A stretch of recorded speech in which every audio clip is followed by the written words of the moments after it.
INTUC federation Telangana రాష్ట్ర అధ్యక్షుడిగా doctor Murahari Buddaram మాట్లాడుతున్నాను.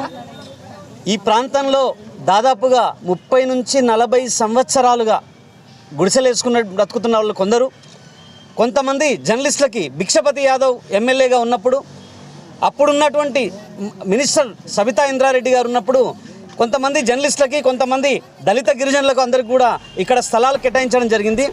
కొంత ప్రాంతం వాళ్ళకు కూడా ఉంటే కానీ జర్నలిస్టుల ఇండ్లని, తర్వాత దళితుల ఇండ్లని కొంతమంది తాళాలు వేసుకున్నప్పుడు, కొంతమంది నిద్రిస్తుంటే అర్ధరాత్రి 2 గంటలకు వచ్చి జేసీబీలు తీసుకొచ్చి దౌర్జన్యంగా గుండాగిరి చేసుకుంటూ ఈ విధమైనటువంటి చర్యలకు పాల్గొనడం అనేది చాలా పిరికిపంద చర్య. కొజ్జాగాళ్ళు కూడా ఇటువంటి పనులు చేయరు.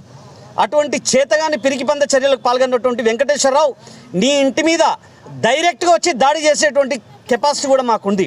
కానీ మా ప్రభుత్వంలో ఇటువంటి చిల్లర చర్యలకు పాల్పడొద్దు అనేటువంటి ఒకే ఒక ఉద్దేశంతో మీడియా ముఖంగా హెచ్చరిస్తున్నది ఏంటంటే, జర్నలిస్టుల జోలికి కానీ దళితుల జోలికి కానీ మీరు ఇదే విధంగా వచ్చినట్లయితే మీరు గతంలో చేసినటువంటి కబ్జాలతో సహా ప్రతి నిత్యం మిమ్మల్ని వెంటాడి మీరు చేసినటువంటి కబ్జాలను వెలికితీయడానికి కూడా మేము సిద్ధంగా ఉన్నాం.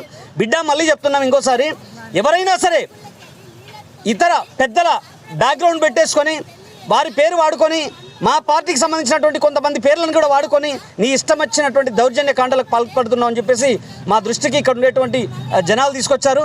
వాళ్ళు ప్రతినిత్యం కూలి చేసుకున్నటువంటి కార్మికులు. ఇటువంటి కార్మికులకు అవసరమైతే మీరే స్వయంగా వారికి ఇండ్లు కట్టించేటువంటి చర్యలకు పాల్గొనాలి. అంతేగాని 40-50 సంవత్సరాలుగా ఇక్కడ కాపురం చేసుకొని పిల్లలు పెద్దగా వాళ్ళ పెళ్లిళ్ళు పేరెంటలు అన్ని ఇక్కడనే చేసుకున్నటువంటి ఆ చరిత్ర ఇక్కడ ఉన్నట్టుగా ఇక్కడ ఉండేటువంటి వాళ్ళందరూ చెప్తా ఉన్నారు. మరి ఇటువంటి వాళ్ళపైన ఇటువంటి దౌర్జన్యకాండకు పాల్గొనడం నీ దొరగిరి కాండకు పరాకాష్ఠగా మాకు కనిపిస్తుంది.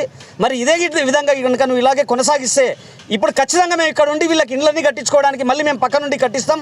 నువ్వు కనుక మళ్ళీ ఇదే పరిస్థితి కనుక ఫేస్ చేసినామంటే కనుక నీ ఇంటి మీదకి వచ్చి నీ ఇంటి వాళ్ళందరినీ బయటికి గుంజి తంతామని చెప్పేసి ఈ సందర్భంగా ఐఎన్టీయూసీ ఫెడరేషన్ రాష్ట్ర అధ్యక్షులుగా నీకు వార్నింగ్ ఇస్తున్నాను. చూడు, ఇంకోసారి ఇటువంటి చర్యలకు పాల్పడదు బిడ్డ. నీ మీద ఇప్పుడు SC/ST అట్రాసిటీ కేసులు కూడా నమోదయ్యే వరకు కూడా నిన్ను వదిలిపెట్టామని చెప్పేసి ఈ సందర్భంగా తెలియజేస్తున్నాం. Thank you.